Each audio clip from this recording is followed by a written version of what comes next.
So if you'd like to make this scrappy patchwork quilted drawstring mat project bag for your stitching on the go, your slow stitching, then this is what you'll need. You'll need some scraps of fabric, some slightly larger piece of fabric for the backing, and also some wadding or batting. I also used a serger for mine and a sewing machine as well, but you can hand stitch it. And I also needed some tape or ribbon for the drawstring, some felt, some stiff cardboard, and some fabric glue, and a little bit of Velcro or some hook and loop tape. Now, what I did to start with was make my little block that I used for the inside of my bag, and this is the little scrappy patchwork. I'm using lots of fabric scraps here, and I use my serger, and this makes it incredibly quick to make myself a little patchwork block with. So what I did was just take some fabric scraps and use my serger to serge together lots of pieces of scrap fabric. Now sometimes, as you can see with this one, it's slightly larger pieces of scrap fabric put together. So where I had quite a lot of fabric like that, slightly larger patches, I actually cut those up once I'd made them into sort of two pieces merged together. I then cut them again so that I managed to make a lot of variety with the pieces of fabric together. And I made a block that was approximately 55 centimeters, I think, but I'll put the dimensions in the description on my Ko-Fi page. So what I did then was iron the scrap block that I'd made, and I also used this iron-on batting. It's cotton batting, but it has got like that surface that actually has a bit of adhesive on, and it's melted by the iron when you iron it. So I basically ironed the block and then ironed the block onto the cotton batting, and then I did the same thing on the other side and just iron that onto the piece of fabric for the backing.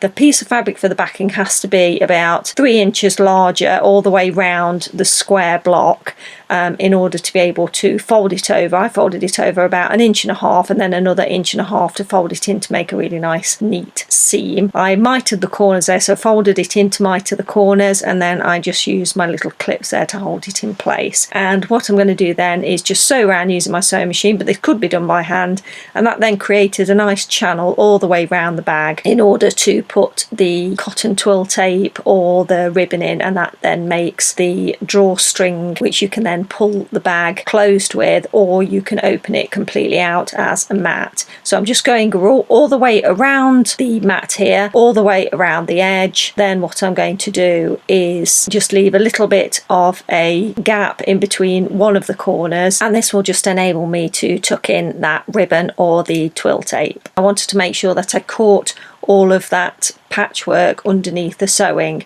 Now I didn't quite manage that because my patchwork block was a little bit irregular on one side, so what I did after I finished this was actually go all the way around the edge and just use a zigzag stitch just to make sure that I caught all the patchwork into that seamed edge. So I used a bodkin just to add that twill tape to use it as a drawstring closure, and that's the finished project.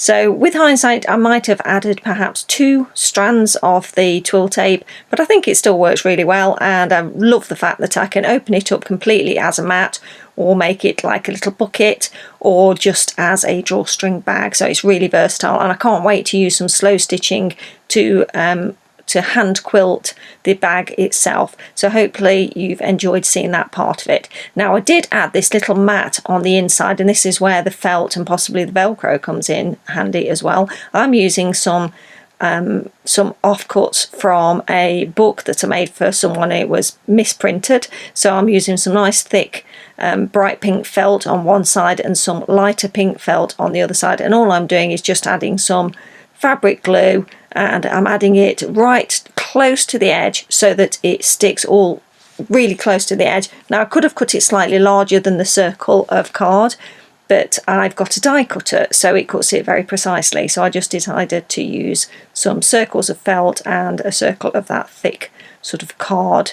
It's like a recycled craft board. Actually, it's really thick, but you could use some cereal packet if you wanted to do this as well. It's about an 8-inch circle, and you could easily use 2 pieces of cereal packets stuck together.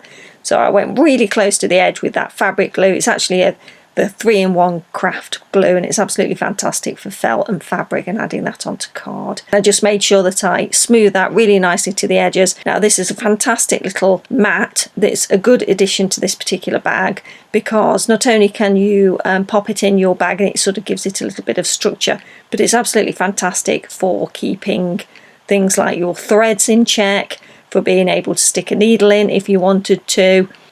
It sort of acts like one of those fuzzy felt boards like we had when we were kids in the 70s.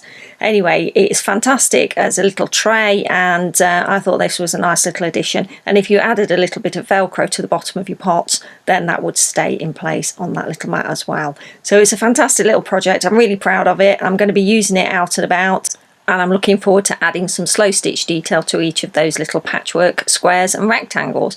I hope you've enjoyed watching this video, and if you have, give me a thumbs up, and remember to go and watch Lynda's video, and that will be linked next. Take care, bye!